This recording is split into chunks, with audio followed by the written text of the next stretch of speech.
एकनाथ शिंदे की बगावत के बाद बड़े भरोसे के साथ अपने 21 नेताओं को टिकट दी और उसमें से 9 जीतकर सांसद बने। अब खबर क्या आ रही है? खबर क्या आ रही है कि 9 में से 6 टूटकर एकनाथ शिंदे के साथ जा रहे हैं। बचे कितने? 9 में से 6 गए तो कितने बचे? जोर से बोल भैया। 3। ओके, तो बचे 3।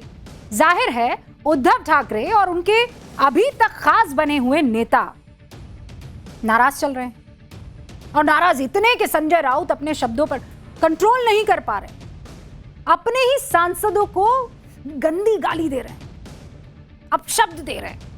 नहीं सुन सकते भैया, तो बीप करके सुनवाते हैं।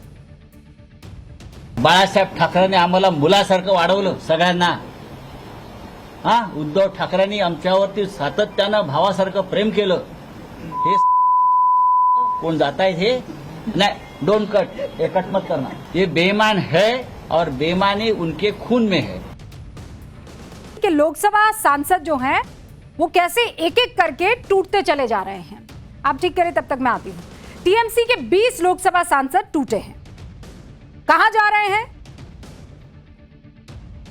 नई पार्टी, उसको ज्वाइन कर लिया है। एनडीए में उद्धव की शिवसेना के 6 सांसद टूट रहे हैं। खबर ये आ रही, उनके किसी पार्टी में जाने की खबर है, लेकिन कौन सी पार्टी ये नहीं जानते। एनडीए के साथ खड़ी शिंदे की शिवसेना में इस वक्त जो है बगावत मची हुई है।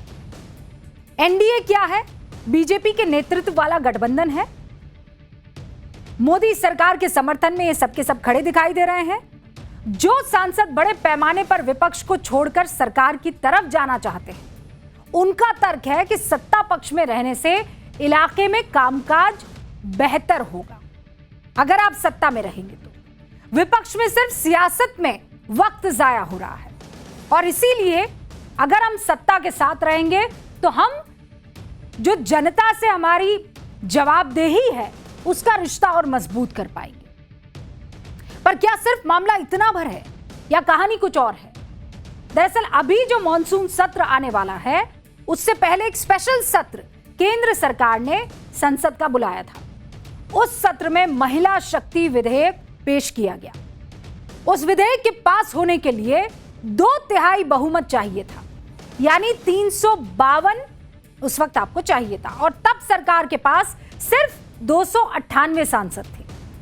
54 लोकसभा सांसदों की कमी सरकार को उस वक्त पड़ गई। अब ये 2 महीने पुरानी बात है, 2 महीने बीते हैं।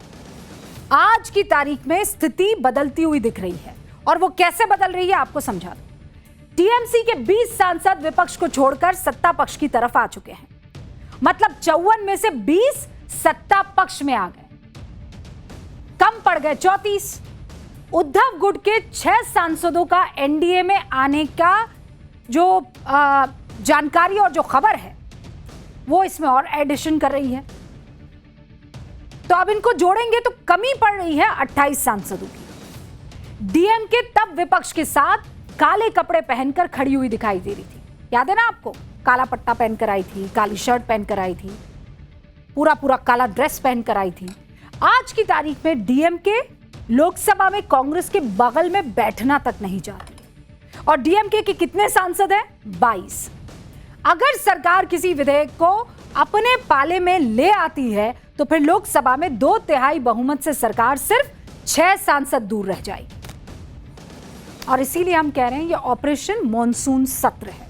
यानी अगर महिला आरक्षण विधेयक पर सरकार डीएमके को अपने पाले में ले आती है तो मॉनसून सत्र में ही देश की आधी आबादी को संसद और विधानसभा में 33% आरक्षण का रास्ता साफ होते हुए दिख जाएगा।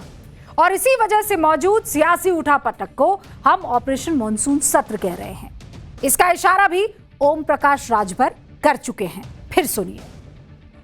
ये जो ऑपरेशन आप बता रहे हैं, ये ऑपरेशन कब से शुरू हो रहा है? मतलब कब तक इसे अंजाम दे दिया जाएगा? सपा टू भाजपा एक्सप्रेस जिस दिन सत्र शुरू होगा विधानसभा का, लोकसभा महाराज बिल आ रहा है ना, महिला बिल आ रहा, पास होगा। अपना ब्लैक बोर्ड काम करने लगा है। चलिए श्री गणेश किया जाए, बिस्मिल्लाह किया जाए और मैडम आपको बोर्ड पर अब समझाएगी क्या सियासी कूटनीति का वो चैप्टर जहां पासा महज 60 दिनों में पलट गया। एकदम से हालात बदल गए, जज्बात बदल गए और कभी ताकतवर नेता कहे जाने वाले लोग खाली हाथ रह जाते हैं। अब इससे यह बात क्लियर समझ में आती है कि जब जनादेश पलटता है तो नेता उस तरफ जाते हैं जिस तरफ जनता का मूड होता है। दीदी को जनता का साथ नहीं मिला। पश्चिम बंगाल में 215 से घटकर 80 विधायक रह गए तो उनके सांसदों का ममता बनर्जी से मोह भंग हुआ। उद्धव ठाकरे को महाराष्ट्र विधानसभा में जनता ने नकार दिया तो अब सांसद भी पाला जो है वो बदल रहे हैं। तो आज की असल हकीकत यही है, विपक्ष इसे नहीं माने कोई बात नहीं, लेकिन इस बात को समझना होगा कि उनके साथ जो मौजूद सांसद है जो जनता के बीच में जाते हैं उनको समझ में आ रहा है कि हालात और जज्बात क्यों बदलने हैं। सरकार लोकतंत्र को खत्म करने की साजिश रच रही है, ये बात सही है, या फिर ये कि चुने गए सांसद और विधायकों को समझ में आ रहा है कि जनता को क्या चाहिए। सुनिए आप पहले ये बयान। ये जो देश में लोकतंत्र को ख़त्म करने के लिए विपक्ष को तोड़ा जा रहा है, डराया जा रहा है, धमकाया जा रहा है, ये लड़ाई अंतिम दौर में है। अब इन्होंने जितना करना था कर लिया। अब ये बौखलाहट है जो सब कुछ हो रहा है कि विपक्ष को बिल्कुल कुचल दो, लेकिन सांसद के जाने से या सांसदों के पाला बदलने से आवाज़ दब नहीं रही है, ये आवाज़ तेजी होगी।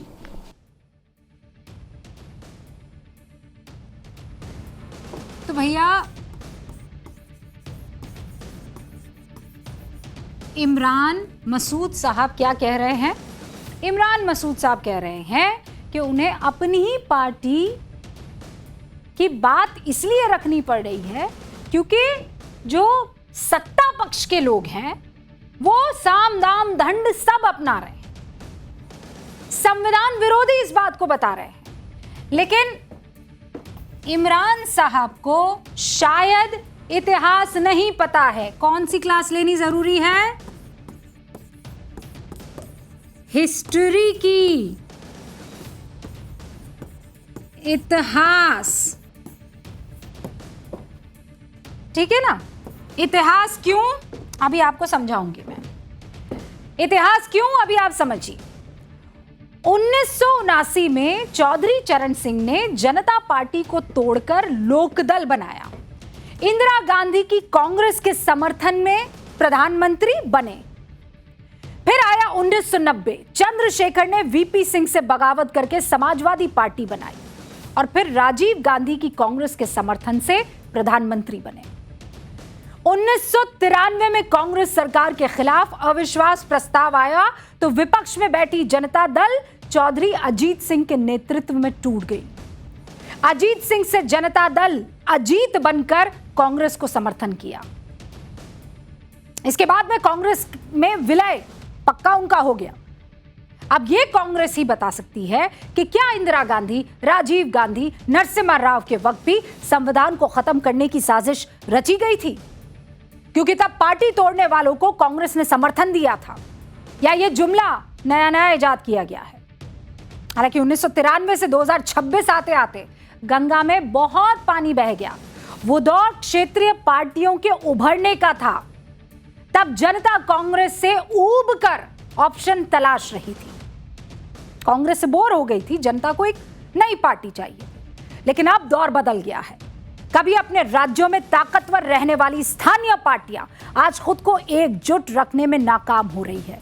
इसीलिए बीजेपी छोड़िए आप, कांग्रेस अपने सहयोगियों को कह रही है कि जो कांग्रेस से टूटा है वो कांग्रेस में शामिल हो जाए।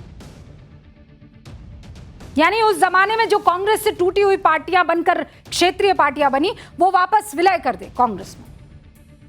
ऐसे में आपके मन में सवाल उठ सकता है, क्या देश में बीजेपी बनाम कांग्रेस की लड़ाई अब आ जाएगी? तो अब ब्लैक बोर्ड का इस्तेमाल करते हैं। तो कौन कौन सी पार्टियां हैं?